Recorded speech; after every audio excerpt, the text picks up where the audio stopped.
December 1944.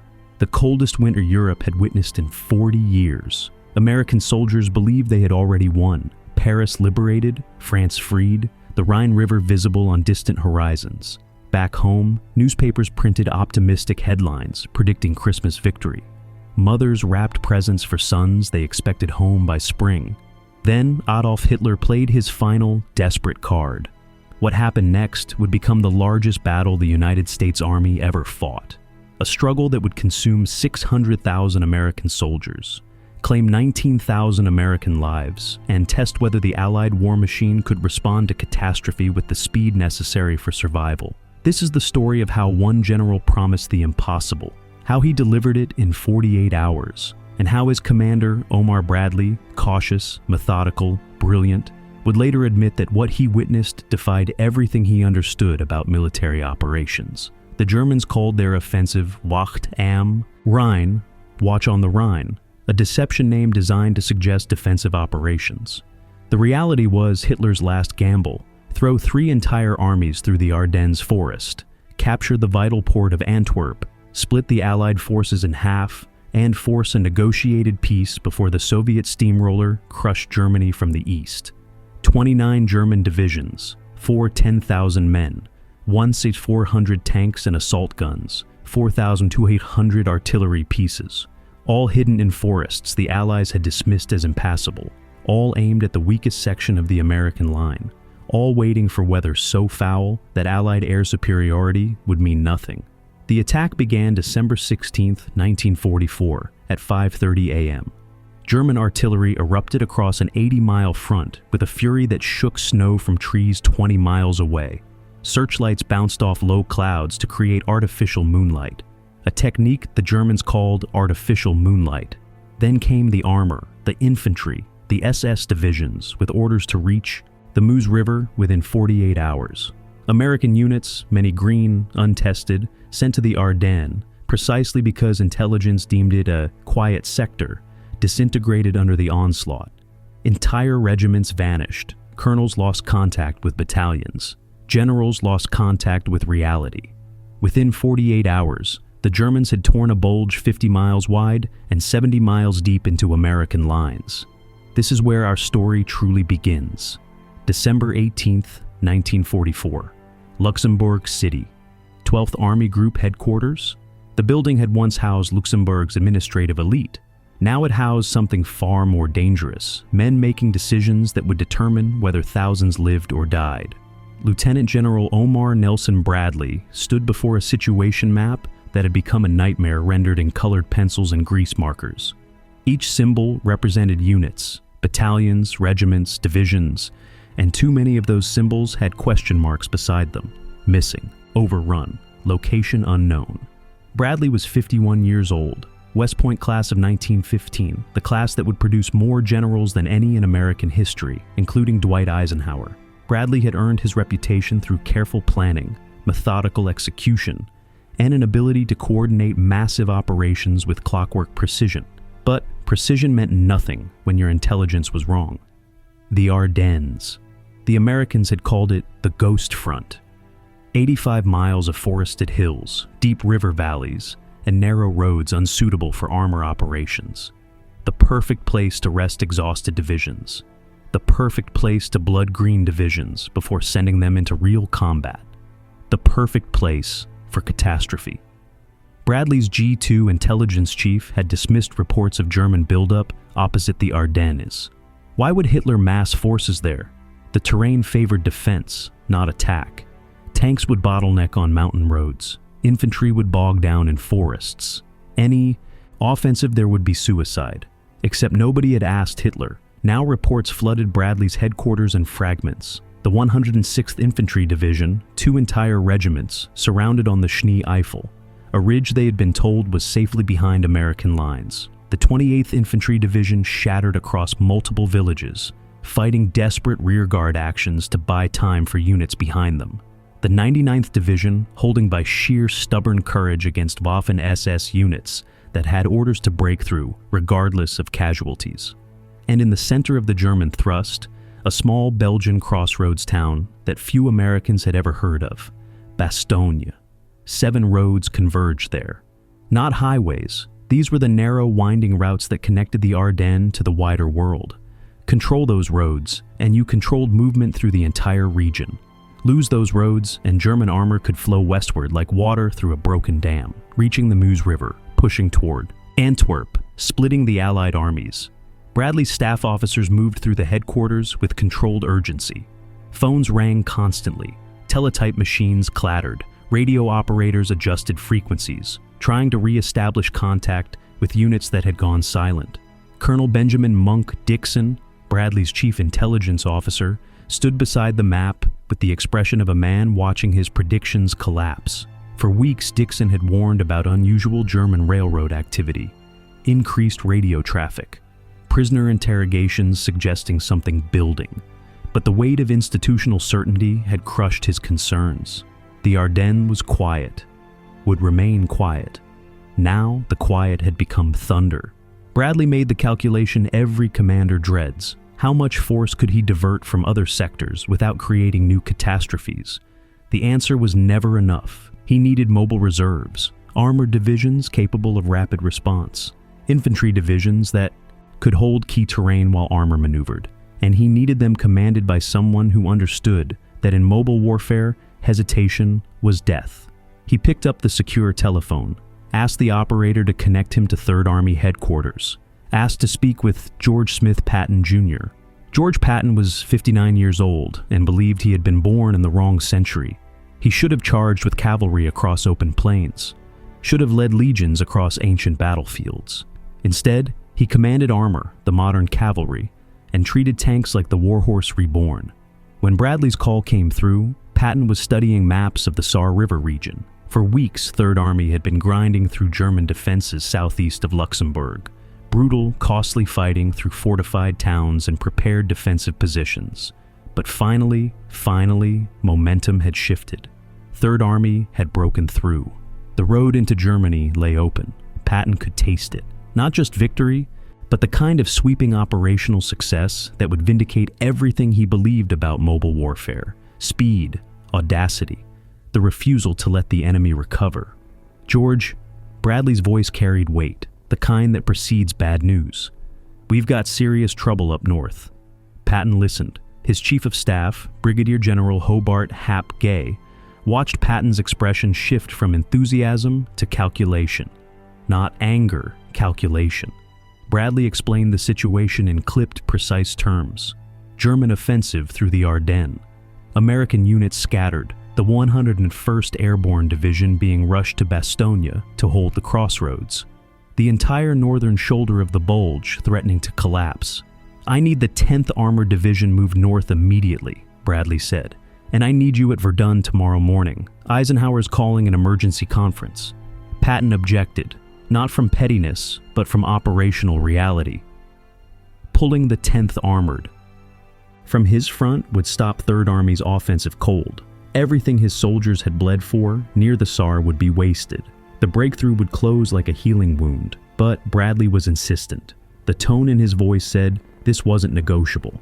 When Patton hung up, he didn't rage, didn't sulk, didn't indulge the theatrics for which he was famous.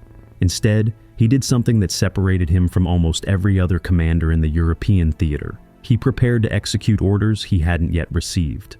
Patton summoned his staff immediately. Deputy Chief of Staff Colonel Hallie Maddox, Operations Officer Colonel Paul Harkins, Supply Officer Colonel Walter Muller, Intelligence Chief Colonel Oscar Koch, whose methodical analysis Patton trusted even when he ignored Koch's conclusions. "Gentlemen," Patton said, "Eisenhower is going to order us to turn north and attack into the German flank." His staff stared. 3rd Army faced east and south. Its entire logistical infrastructure, supply dumps, fuel depots, ammunition stockpiles, maintenance facilities, communication networks, was oriented for eastward operations into Germany. Turning 90 degrees wasn't turning a car. It was rotating a city-sized organism, while that organism continued fighting. "Sir," Colonel Harkins said carefully, "that would require disengaging from current operations, pivoting the entire army, and attacking into prepared German defenses. In winter conditions, the roads are already clogged with—" "I know what it requires," Patton interrupted. not harshly but with finality, which is why we're going to plan it now, before we're ordered to do it. He laid out his thinking with brutal clarity. The Germans had created a bulge, a salient, by penetrating Allied lines. Salients were dangerous for the attacker because they created flanks. Long, exposed flanks vulnerable to counterattack. The southern flank of the German bulge would be their weak point, and Third Army could hit it like a sledgehammer swung into glass. "I want 3 contingency plans," Patton ordered. Option 1, attack north with 3 divisions. Option 2, with 4 divisions. Option 3, with 6 divisions. Movement orders, routes, timelines, supply requirements, communication plans, everything. And I want them ready by dawn. The room fell silent for exactly 3 seconds. Then his staff moved like men who understood that arguing with physics was easier than arguing with Patton. They worked through the night. Not the romanticized version where generals sip coffee and draw arrows on maps. The grinding technical work of moving 133,000 men, 16,000 vehicles, and uncountable tons of supplies 90 degrees while winter tried to kill them. Colonel Koch pulled weather reports. Temperatures would drop to 10 degrees Fahrenheit. Snow mixed with freezing rain would turn roads into skating rinks. Fog would reduce visibility to yards. Perfect. Conditions for defenders, nightmare conditions for attackers. Colonel Mueller calculated fuel requirements. Third Army consumed 350,000 gallons of gasoline daily during offensive operations. Fuel trucks would need to travel different routes to supply units attacking north instead of east. New fuel dumps would need establishment along the projected axis of advance. And all of this while continuing to supply units still engaged in current operations until they could disengage. Colonel Harkins plotted movement routes. The road network in eastern France and Belgium wasn't designed for modern military traffic. Roads were narrow, bridges were old. Intersections would become choke points where entire divisions could stack up like cars in a parking lot. He identified 53 critical intersections where military police would need positioning to direct traffic 24 hours a day. The artillery presented special challenges. Third Army's artillery battalions were currently positioned to support eastward attacks. Their ammunition supplies, their survey data, their firing tables, all calculated for current positions. Moving them meant displacing from firing positions, traveling 60 to 80 miles north, reoccupying new positions, conducting hasty surveys to establish accurate firing data, and being ready to support attacks against targets they hadn't previously studied. Communications were equally complex.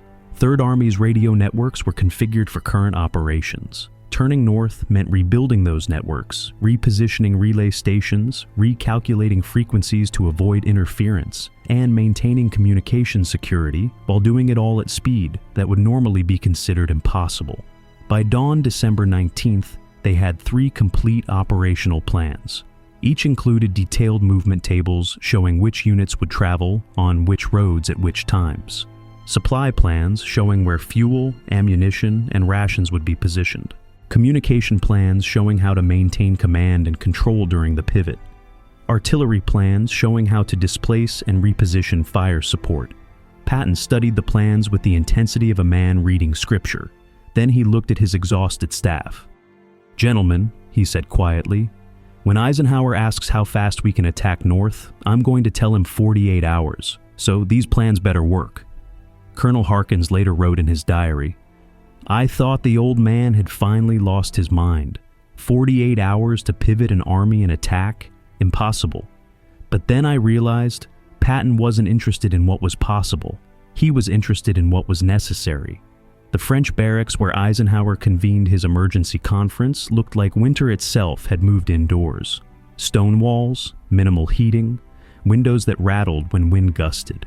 16 senior Allied commanders sat bundled in overcoats, their breath visible in air cold enough to preserve meat.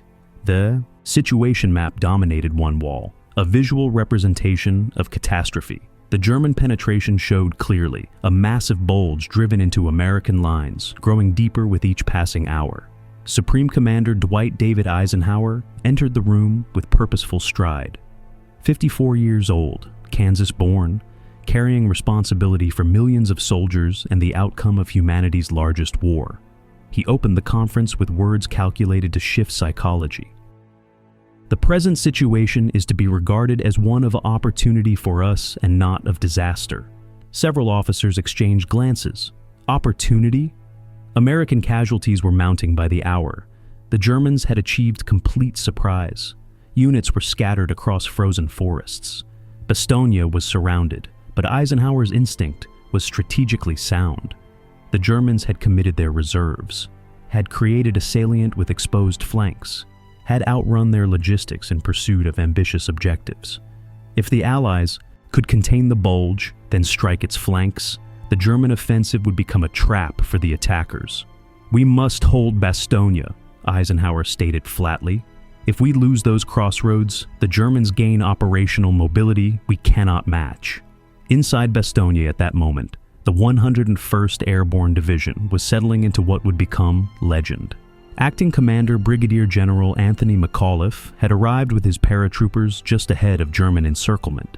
The 101st had been resting near Rams, refitting after the hell of Operation Market Garden in Holland. Now they were rushed forward to hold a town most had never heard of. With them came elements of the 10th Armored Division, the division Bradley had pulled from Patton's front. Combat Command B, under Colonel William Roberts, had been attached to the 101st to provide armor support. Together, roughly 18,000 American soldiers now occupied Bastogne as German forces closed the ring. Eisenhower turned to British Field Marshal Bernard Law Montgomery, commanding 21st Army Group north of the Bulge. Montgomery spoke with characteristic precision. He could organize a counteroffensive from the north, but it would require time, a week at minimum, possibly 10 days. He needed to concentrate forces properly, establish supply bases, conduct reconnaissance. Other commanders echoed similar timelines: proper preparation, adequate supplies, reconnaissance in force, the traditional methodology of methodical warfare. Then Eisenhower looked south on the map, at Third Army's positions, at George Patton. "George," Eisenhower asked, "how soon can you disengage from your current operations and attack north with substantial force?" Patton rose from his chair, walked to the map with the confidence of a man who had already lived this moment in planning. "I can attack with 3 divisions on December 22nd, Patton said, 48 hours from now." The room erupted, not in applause, in disbelief. Major General Kenneth Strong, Eisenhower's intelligence chief, actually laughed. "Don't be fatuous, George." Other officers shook their heads, whispered to each other, stared at Patton with expressions mixing skepticism and concern. Turning an army 90 degrees in winter and attacking within 48 hours violated every principle of sound military planning. It risked logistical collapse, communication breakdown, units arriving piecemeal and being defeated in detail. The kind of catastrophic failure that destroyed armies and ended careers. "When exactly can you start?" Eisenhower pressed, needing absolute clarity. "The morning of December 22nd, Patton repeated. 600 hours, 3 divisions, 4th Armored, 26th Infantry, 80th Infantry. I'll attack north toward Bastogne and cut the German salient at its base." Bradley's chief of staff leaned close to Bradley, whispered that Patton had to be bluffing, showboating, playing to Eisenhower's desperation. Bradley didn't respond. He had known George Patton since 1909, when they were both cadets at West Point, had served with him in the interwar years, had worked alongside him across North Africa, Sicily, France. Bradley knew when Patton was performing for an audience. This wasn't performance. This was commitment. Bradley spoke carefully, measuring each word. "That's quite an undertaking, George. Are you certain?" Patton's response was vintage Patton, blunt, absolute, bordering on arrogant. "My staff has already prepared complete movement orders. Units are standing by to execute. We'll attack on schedule." The contrast with Montgomery was devastating. Montgomery needed a week or more. Patton promised days. Eisenhower made his decision. "George, you'll attack from the south. Monty, you'll organize a counteroffensive from the north once George has engaged the Germans." The strategic logic was sound. Patton's attack would force the Germans to divert forces south to protect their flank. Montgomery could then strike from the north with the Germans already committed. Classic hammer and anvil. As the conference broke up, Bradley caught Patton in the corridor, away from other officers, away from Eisenhower. "George," Bradley said quietly, "you'd better deliver on this." The weight in Bradley's voice was personal. Bradley commanded 12th Army Group, The Ardennes sector was his responsibility. The intelligence failure that allowed German surprise would stain his reputation. If Patton failed now, Bradley's judgment would be questioned at the highest levels. Patton understood. He didn't offer false reassurance, didn't make jokes, gave Bradley one sentence that carried the weight of prophecy. "I'll be in Bastogne by Christmas." Then he walked out to make that sentence true. What happened next was, by any reasonable standard, impossible. Third Army consisted of approximately 133,000 combat soldiers, supported by another 200,000 support troops. They possessed 16,000 vehicles ranging from jeeps to Sherman tanks. They controlled 11 artillery battalions. They managed supply networks consuming hundreds of tons daily, and all of it had to rotate 90 degrees while winter tried to kill them. The operation began with radio messages transmitted in code. Division commanders received their orders. Disengage, prepare to move. New objective Bastogne. Reactions ranged from confusion to shock.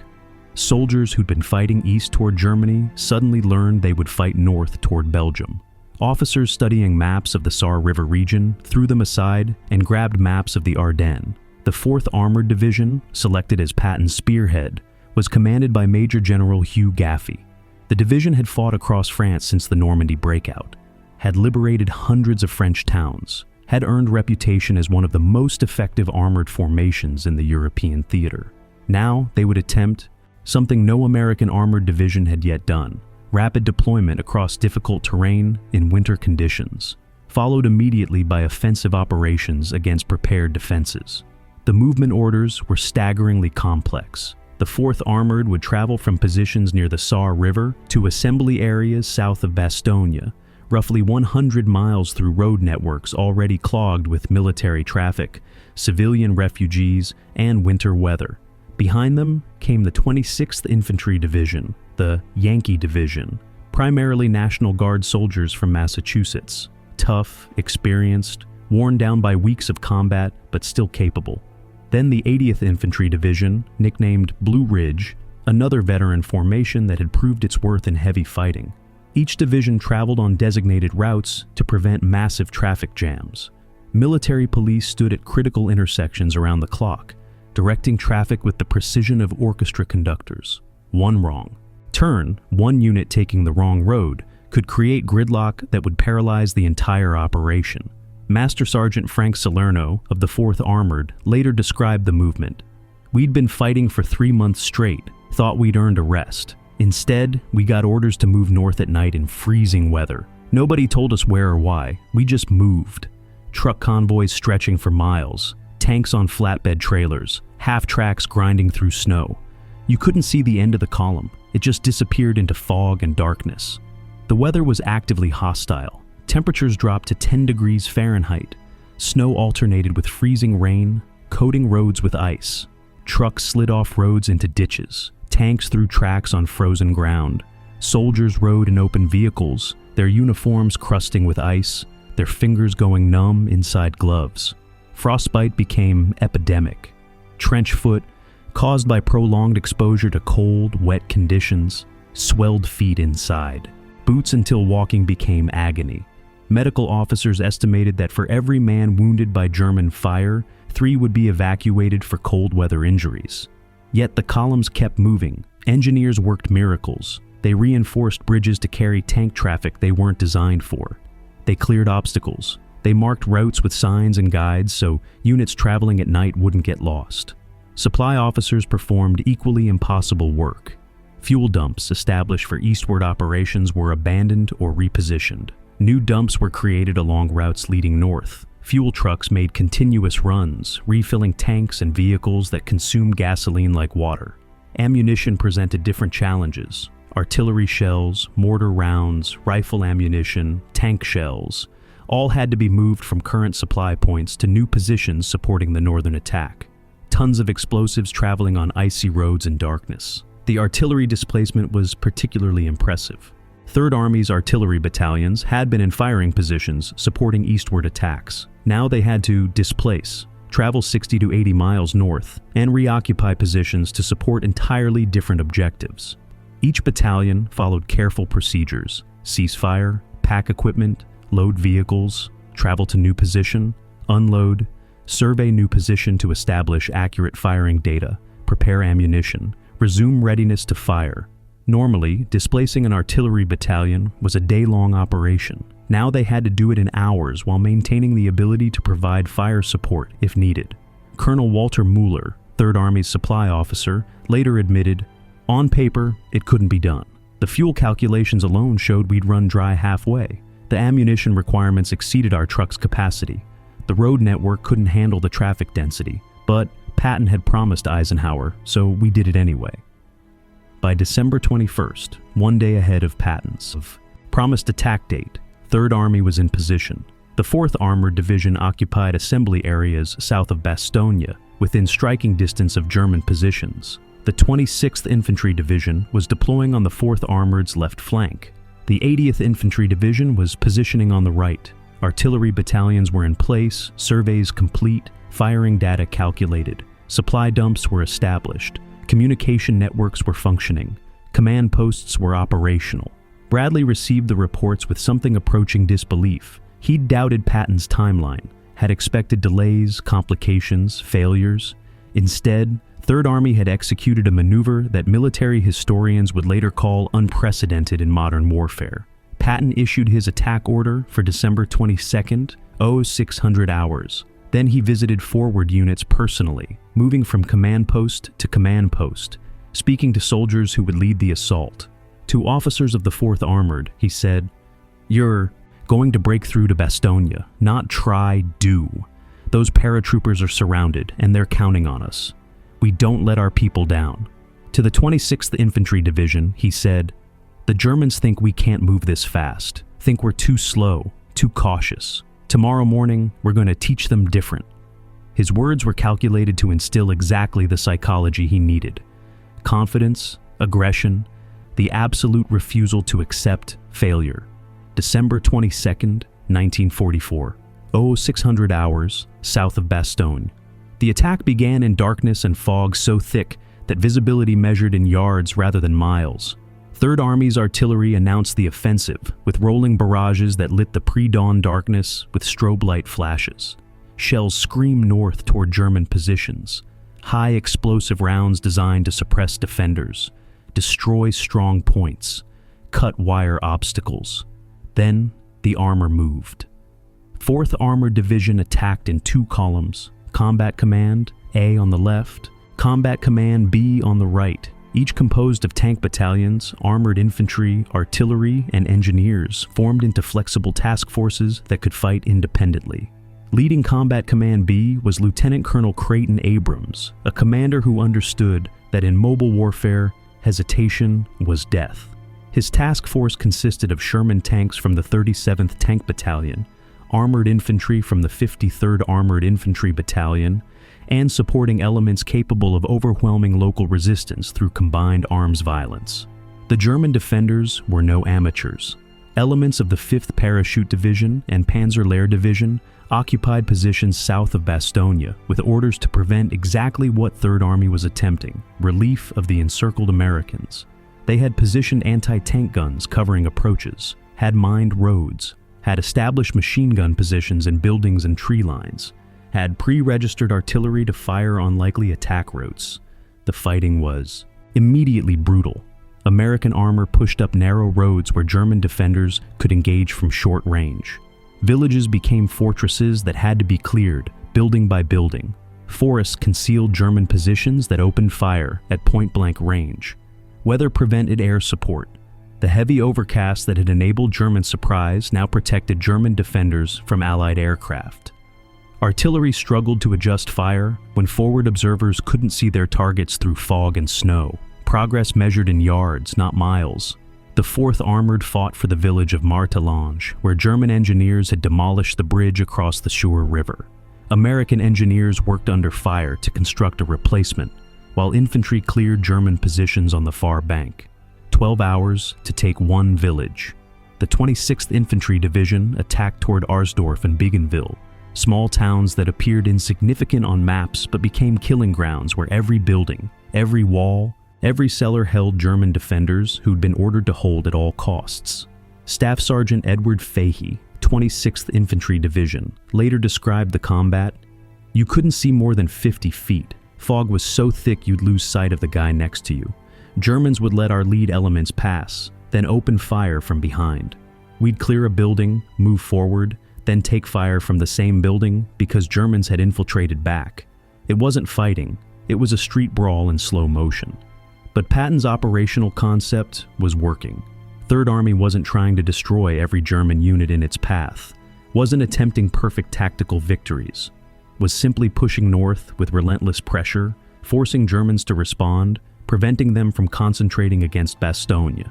Inside Bastogne, the 101st Airborne could hear the artillery to the south, could see distant flashes through the fog, knew someone was fighting toward them. But relief seemed impossible.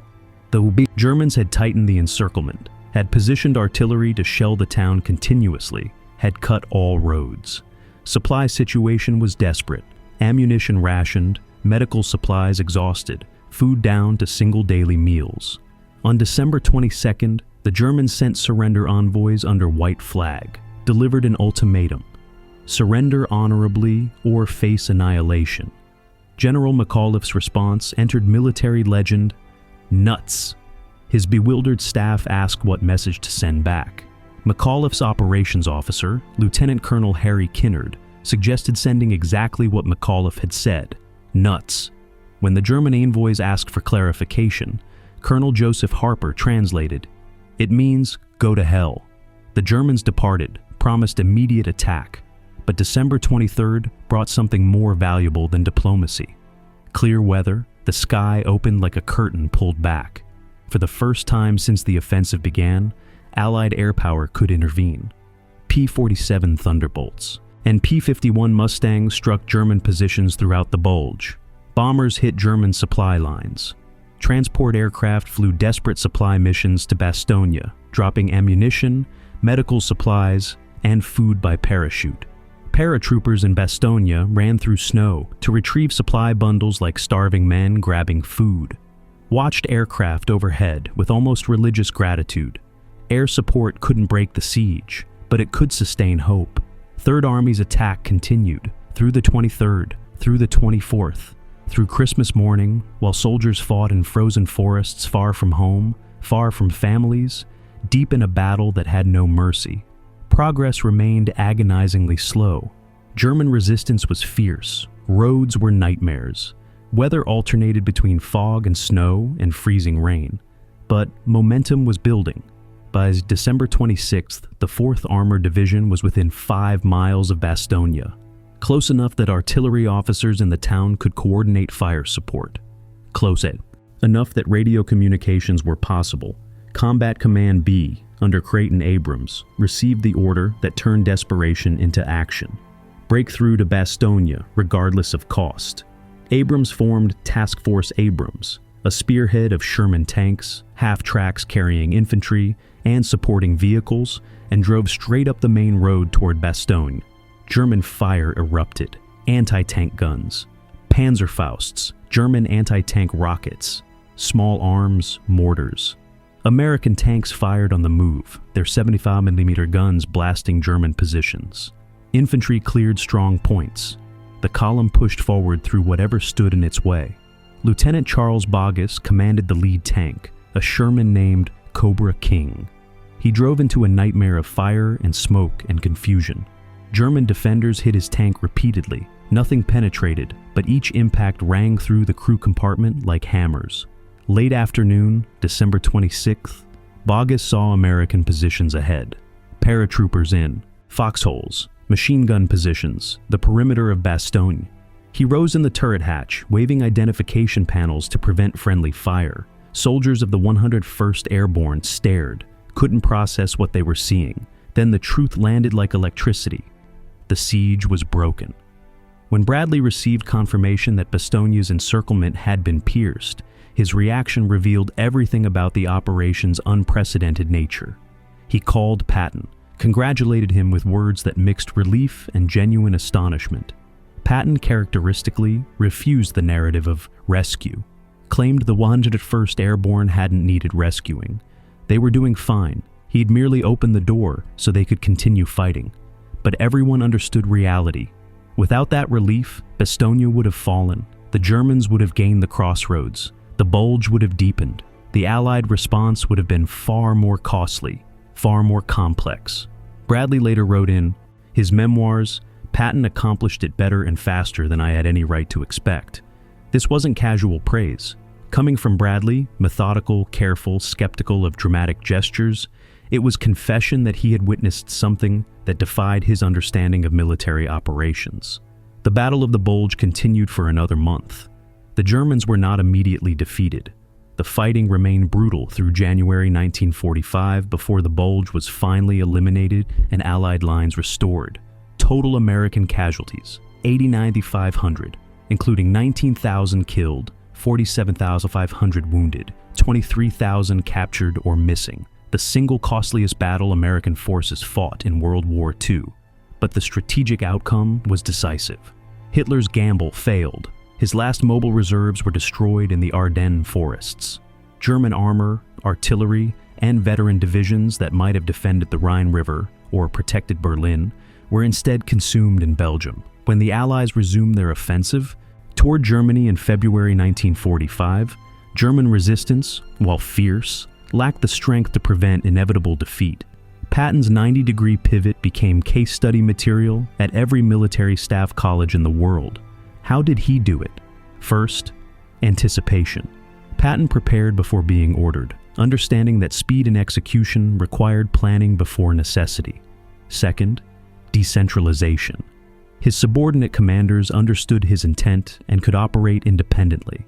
When communications failed, they kept attacking toward Bastogne because they knew that was the objective. Third, logistics. Colonel Mueller's supply operation, performed under impossible conditions, kept Third Army fueled and armed through the entire movement and subsequent battle. Fourth, leadership. Patton's personal visits to forward units, his absolute confidence, his refusal to accept excuses, all created psychological momentum that translated into operational tempo. Fifth, acceptance of risk. Patton understood that attempting the impossible and failing was better than not attempting it at all. If Third Army had collapsed during the pivot, he would have been relieved of command, his reputation destroyed. He accepted that risk because the alternative, letting Bastogne fall, was unacceptable. Numbers don't capture what soldiers experienced. Men fought in cold so severe that weapons froze, that wounded men died from exposure before medics could reach them, that frostbite claimed more casualties than bullets in some units.